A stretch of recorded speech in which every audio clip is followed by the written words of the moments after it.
La copie parfaite du Paris Saint-Germain hier soir en clôture de la 15e journée de Ligue 1. Ce qui devait être un choc face à Lyon a tourné à la leçon. Victoire 4-0 avec des buts signés Cavani, Thiago Silva et un doublé d'Ibrahimovic. 11 buts cette saison pour le Suédois en Ligue 1. Il est le meilleur buteur et Paris s'offre une 36e victoire d'affilée, toutes compétitions confondues. Si on joue nos matchs à 100%, techniquement, mentalement, je pense qu'il va être très difficile de gagner le Paris Saint-Germain.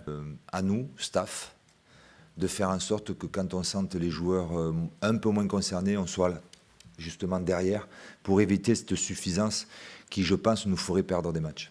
À Bastia, c'était la séquence émotion. Michael Landreau a disputé son 602e match en Ligue 1. Il égale le record de Jean-Luc Ettori, un record qui tenait depuis 20 ans. Bastia en a profité pour battre Evian 2-0. Et puis ça va un peu mieux à Bordeaux après la victoire 4-0 contre Ajaccio. Une forme de réponse aux critiques après l'élimination en Ligue Europa la semaine dernière. Vous savez, comme je dis souvent dans le football, on peut dire tout et son contraire 10 minutes après. Et tout le monde a raison. Donc voilà, il y avait peut-être une part de vérité, peut-être une partie. Et la réponse, elle a été donnée aujourd'hui. Mais voilà, ce n'est qu'un match. Il y a encore beaucoup de matchs pour prouver qu'on n'est pas des retraités.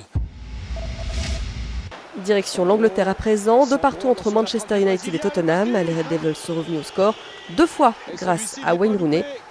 Et puis en Espagne, première défaite en 26 matchs de Liga pour le FC Barcelone, surpris 1-0 sur le terrain de Bilbao. Le tournoi de Paris, c'est du handball et ça se passe bien pour les Françaises puisqu'elles ont dominé la Roumanie 27-22 hier en finale. Une bonne préparation en vue du mondial qui débute samedi. Le handball, sport olympique par excellence, qui sourit en général à la France. Et justement, on reparle d'organiser des Jeux olympiques à Paris en 2024 et surtout en retenant les erreurs du passé. L'envie n'a jamais cessé. Le tout, c'est d'y travailler de la manière la plus professionnelle qui soit. La dernière fois, on a raté 3 voies, ce qui était sans précédent, mais enfin, il manquait 3 voies. Donc là, il y a un travail à faire. On a le temps et il faut faire ce travail très sérieusement, de manière très solidaire, mais avec une culture internationale où il y a quelques progrès à faire. Peut-être que dans le passé, on s'est trop centré sur un projet olympique, justement, très sportif.